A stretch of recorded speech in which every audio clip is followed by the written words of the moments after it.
इतने एरिया में क्या दे सर? 600 स्क्वायर फीट एरिया है, मुझे पता नहीं सर। 1200 स्क्वायर फीट एरिया है, मुझे पता नहीं सर। 800 स्क्वायर फीट एरिया है, 1500 स्क्वायर फीट एरिया है। हम यहाँ पर क्या दे?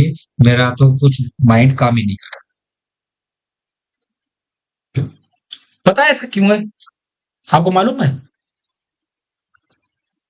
जितने भी डिजाइनर्स होते हैं सबके पास उनके खुद के प्रोजेक्ट होते हैं। बात को समझना बहुत अच्छे से। उनके पास 600 स्क्वायर फीट के 6-7 प्रोजेक्ट हैं, 1200 स्क्वायर फीट के भी 4-5 प्रोजेक्ट हैं, 800 स्क्वायर फीट के भी बहुत सारे प्रोजेक्ट हैं, 1500 स्क्वायर फीट के भी बहुत सारे प्रोजेक्ट हैं उनके पास। ठीक है?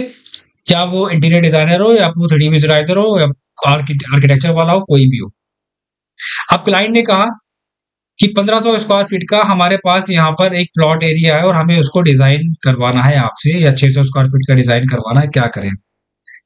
तो एक बात आप बिल्कुल दिमाग से निकाल दीजिए कि जितने भी प्लान करने वाले हैं, जितने भी प्लानिंग करने वाले हैं, वो आपके क्लाइंट के एरिया को लेके बैठेंगे 3 घंटे और ये डिसाइड करेंगे कि क्या बेडरूम कहाँ पर देना चाहिए, लिविंग रूम की कंडीशंस क्या हो सकती है, टेरिस हम कहाँ दे सकते हैं, वॉशरूम कहाँ दे, पहले हम इसको स्केच करें, ओटीएस हमें कहाँ देना चाहिए। 2 घंटे बैठ के हम इसको डिसाइड नहीं, इतना टाइम नहीं होता है। मैंने अभी आपको क्या 3 पॉइंट बताए। हमें स्पेस प्लानिंग सबसे लास्ट में, फर्नीचर सबसे लास्ट में, वास्तु को हमें ध्यान रखना है सबसे पहली चीज। अब उसने क्या करा, सबसे पहले उसने 600 स्क्वायर फीट का एक रेफरेंस निकाला। 600 स्क्वायर फीट का उसने एक रेफरेंस निकाला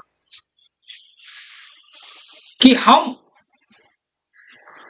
क्या उसमें ऐड कर सकते हैं। अब बात यहां पर समझना, 2 BHK 600 स्क्वायर फीट, एक बहुत अच्छा सा रेफरेंस निकाल के डिसाइड करेंगे कि क्या हम कर सकते हैं। ठीक है? तो हम एग्जांपल ले रहे हैं यहां पर, फिर हम आपको एक्सप्लेन करते हैं उस एग्जांपल के बेसिस पे कि हमें क्या करना है। चलो ठीक है, थोड़ी सी ब्लर है हमारी इमेज यहाँ पर।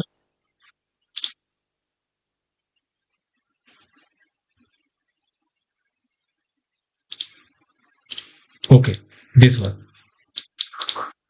ये हमारे पास एक रेफरेंस आ गया। अब 600 स्क्वायर फीट में हमें क्या डिजाइन करना है?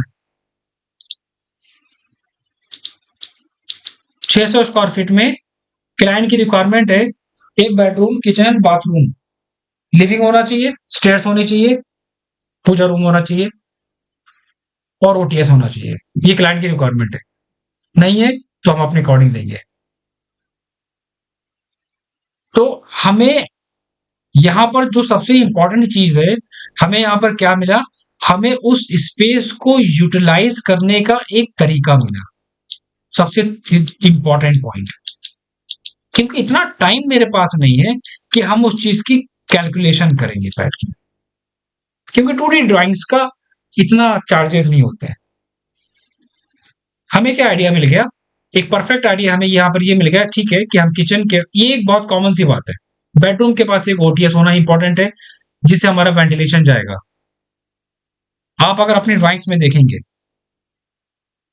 एक वॉशरूम के साथ उसने ओटीएस दे दिया, सिंपल सी बात है, कॉमन है ना ये चीज। दूसरा, एक वॉशरूम के साथ उसने एक और ओटीएस दे दिया, ये भी कॉमन सी बात है। बेडरूम के साथ क्या दिया है? बेडरूम के साथ बालकनी में विंडो दे दी और लिविंग के साथ विंडो दे दी, बस सिंपल है। कि जो हमारे एरियाज होंगे, चाहे वो बेडरूम होगा, चाहे वो किचन होगा, चाहे वो वॉशरूम होगा, हमें इन तीनों के साथ प्रॉपर वेंटिलेशन देना है। Point number 1। अब हमें इस प्लान से क्या हुआ? एक हमें आइडिया मिल गया। हमें इस प्लान से ये आइडिया मिल गया कि हम क्लाइंट को क्या दे सकते हैं। तो यहां पर क्या आया पता है? प्लानिंग के अंदर सबसे इंपॉर्टेंट चीज क्या आई? रेफरेंस। क्या आया? रेफरेंस। अब हम आते हैं दूसरे पॉइंट पे। हम आपका ये डाउट बिल्कुल क्लियर ही कर देंगे आज। जितने भी आर्किटेक्ट हैं, क्या वो सर बैठ के एक एक चीज को डिजाइन करते हैं? क्लाइंट के एक एक पार्ट को डिजाइन करते हैं। आपको पता है 90% कॉपी पेस्ट, 90% कॉपी पेस्ट।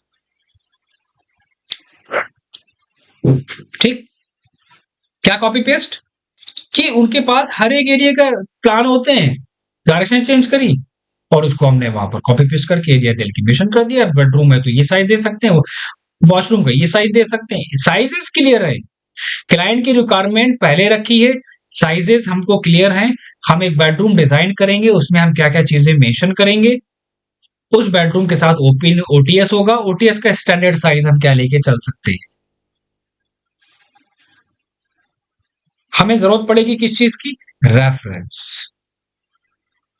अब हमारे पास सबसे लास्ट पॉइंट यहां पर आता है, सबसे लास्ट पॉइंट हमारे पास आता है ये कि हम प्लानिंग को कैसे स्ट्रॉन्ग करें। One of the most important point हर एक पर्सन के लिए। आप बड़े से बड़े डिजाइनर को अपने सामने खड़ा कर लो, उससे कहना 3000 स्क्वायर फीट का एरिया मैं आपको दे रहा हूं, मुझे ठीक 1 घंटे के अंदर प्लानिंग करके दो, ground floor, first floor, second floor. और हर एक चीज वास्तु के बेसिस पे होनी चाहिए, उसका इंटीरियर, उसकी प्लेसिंग और उसके रूम से लेके उसके डोर विंडो की हर एक डायरेक्शन वास्तु की बेसिस पे। आपको क्या लगता है कि वो 1 घंटे के अंदर 3000 स्क्वायर फीट का एरिया वो डिजाइन कर देगा वास्तु की बेसिस पे? इम्पॉसिबल।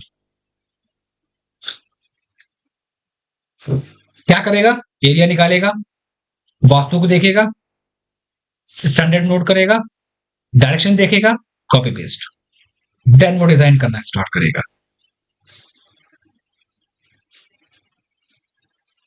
ठीक, फिर हम प्लानिंग कैसे सीखें? सबसे पहले आपको अपने प्लानिंग के पार्ट को स्ट्रॉन्ग करना है, सबसे पहला पॉइंट आपका। और एक बात मैं आपको बहुत क्लियर वर्ड में बोलूं, आज हम जो चीजें आपको एक्सप्लेन करने जा रहे हैं, पर्सनली जो आपको मैं एक्सप्लेन करने जा रहा हूं, इसके लिए थोड़ा सा टाइम देना पड़ेगा और थोड़ी सी मेहनत करनी पड़ेगी आपको। प्लानिंग सीखने का सबसे परफेक्ट तरीका, ताकि मुझे किसी भी डिजाइनर की किसी भी आउटसोर्सिंग की जरूरत ना पड़े। सबसे पहले अभी हम जितने भी प्रोजेक्ट पे काम करेंगे, मतलब कि हम 600 स्क्वायर फीट पे अपने प्रोजेक्ट पे काम करेंगे, तो 600 स्क्वायर फीट के हम कुछ रेफरेंसेस अपने पास डाउनलोड करके रखेंगे। पॉइंट नंबर 1, 600 स्क्वायर फीट के हमारे पास होने चाहिए, 800 स्क्वायर फीट के होने चाहिए, 1000 स्क्वायर फीट के, 1200 स्क्वायर फीट के, 1600 स्क्वायर फीट के, 2000 स्क्वायर फीट के, 2500 स्क्वायर फीट के, 3000 स्क्वायर फीट के, इतने हमारे पास साइजेस के रेफरेंस होने चाहिए। पहला पॉइंट, वास्तु की बेसिस पे होने चाहिए। ठीक, ताकि हम इजिली काम कर सके उस पर। लेकिन हम अपनी प्लानिंग को कैसे स्ट्रॉन्ग करेंगे? हम अपनी प्लानिंग को स्ट्रॉन्ग करेंगे कि अगर हमारे पास 600 स्क्वायर फीट का एरिया है, अगर हमारे पास 600 स्क्वायर फीट का एरिया है, तो हम उसमें क्या स्पेशल कर सकते हैं।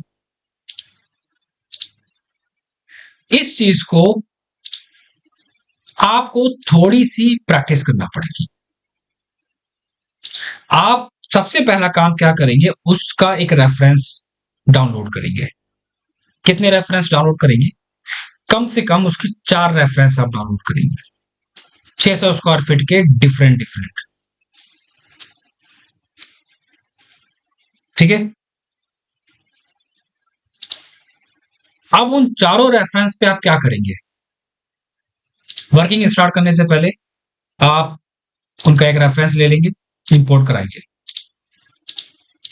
सबसे पहले आपको बिल्कुल भी कंफ्यूज होने की जरूरत नहीं है। यहां पर आप क्या करना, आप वास्तु को छोड़ देना, स्टैंडर्ड को पहले माइंड में रखना, पहले स्टैंडर्ड आपके दिमाग में होने चाहिए, फिर आप प्लानिंग करना स्टार्ट करोगे। ठीक है, मैं प्लानिंग करना स्टार्ट कर रहा हूं।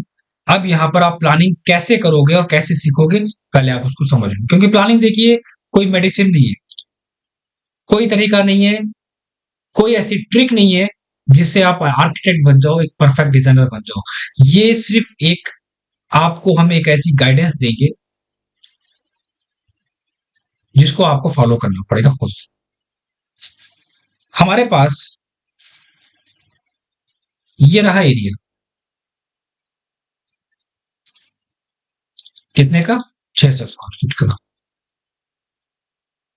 ठीक है, पॉइंट नंबर 1। मेरे पास क्या है, बेडरूम है 10x9।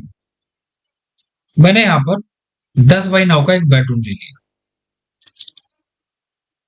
आप प्लानिंग कर रहे हैं, ठीक है, कोई डिटेल से मतलब नहीं है मुझे। यहाँ पर हमने 10x9 का या 10x10 का ले लिया। 10x9 हमारा बहुत छोटा है। अब हमने यहाँ पर क्या करा, अब प्लानिंग करते मैंने डिसाइड करा कि 10x9 नहीं 10x9 मिनिमम तो 10x10 देंगे।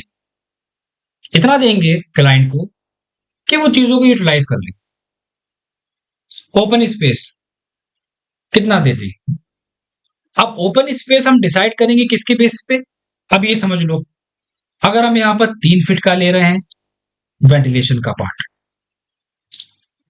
ये हमने 3 फीट का वेंटिलेशन ले लिया।